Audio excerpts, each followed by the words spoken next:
পুরসভা 13 নম্বর ওয়ার্ডে। 13 নম্বর ওয়ার্ডে চত্বরে তৃণমূলের দলীয় পতাকা নিয়ে বহিরাগত কিছু লোক এলাকায় ঢুকে বলে পুলিশ সূত্রের খবর। আটক করা হয় বাইকগুলিও।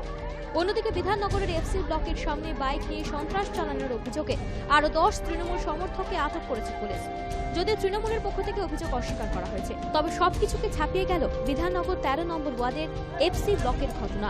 তৃণমূলের বিরুদ্ধে ছাপ্পা ভোট দেওয়ার অভিযোগ উঠল। অন্যদিকে ওই একই ব্লকে ভোট গ্রহণকে কেন্দ্র করে হাতাহাতিতে জড়িয়ে পড়ল সিপিএম তৃণমূল সমর্থকেরা। সিপিএম এর অভিযোগ, বিধায়ক সব্যসাচী দত্তের নেতৃত্বে একদল তৃণমূল দুষ্কৃতী সিপিএম এর উপর হামলা করেছে। যদিও বিধায়ক সব্যসাচী দত্ত এই অভিযোগ অস্বীকার করেছেন। ওয়ার্ড নাম্বার 23 একটি মাত্র ওয়ার্ডের উপনির্বাচন, আর তাতেই দফায় দফায় উত্তেজনা রাজারহাট গোপালপুর পুরসভা 13 নম্বর ওয়ার্ডের বিভিন্ন বুথে। এখানে সিপিএম এর ক্যাম্প ভাঙচুরের অভিযোগ উঠল তৃণমূলের বিরুদ্ধে। বিজেপিও তৃণমূলের বিরুদ্ধে একই অভিযোগ এনেছে, যদিও তৃণমূলের পক্ষ থেকে সমস্ত অভিযোগে অস্বীকার করা হয়েছে।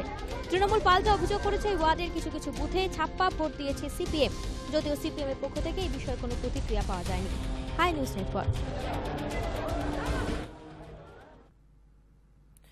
নদিয়ার কৃষ্ণনগরে 24টি ওয়ার্ডের 145টি বুথে পুনর্নির্বাচনের সময় ভোটকর্মীরা ইভিএম গুলি জমা দিলেন ডিসি আর ডিসিতে।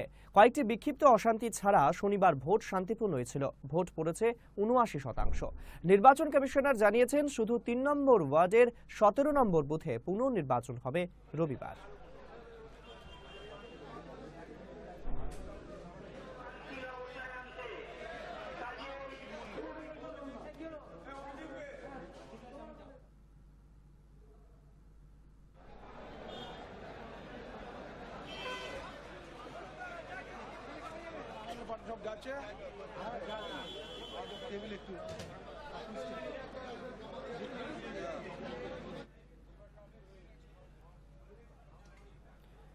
পুরভোটের পর আসছে অন্যান্য আরো কিছু খবরে। শুক্রবার রাতে সাংসদ কুণাল ঘোষের বাড়িতে গেল পুলিশ। তার অজান্তেই উত্তর কলকাতার সুখিয়া স্ট্রিটের বাড়িতে পুলিশ যায় বলে দাবি করেছেন সাংসদ।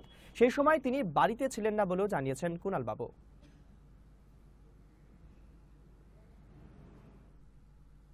বাইরে ছিলাম কাজে, আমি শুনলাম যে পুলিশের একটি টিম আমাকে খুঁজতে বাড়িতে এসছেন, মহিলা পুলিশের সঙ্গে ছিল। তো আমি সেই জন্যই কাজ ফেলে নিজে চলে এলাম। তো তারা যদি কোনো দরকারে এসে থাকেন তো আমার উচিত তাদের সঙ্গে কোঅপারেট করা।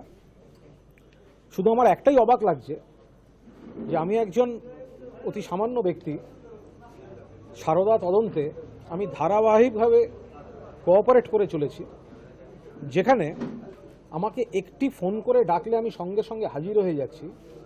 10 বার আমি পশ্চিমবঙ্গ পুলিশের অধীনে যে তদন্ত হচ্ছে 10 বার আমি গিয়েছি। কলকাতায় থাকলে গিয়েছি, দিল্লিতে থাকলে গিয়েছি, ফিরে এসেছি। সেখানে যাকে একটা ফোন করলে সে হাজির হয়ে যাচ্ছে ঘড়ির কাঁটা মিলিয়ে, এমন কিসের তাগিদ তাকে একটি ফোন করে না ডেকে তার বাড়িতে পুলিশ পাঠাতে হয়? হ্যাঁ, law will take it on course. এবং আমি দুটো কথা খুব ভালোভাবে শুনি মাঝে মধ্যেই, আইন আইনের পথে চলবে আর পার্টি কাউকে আড়াল করবে না।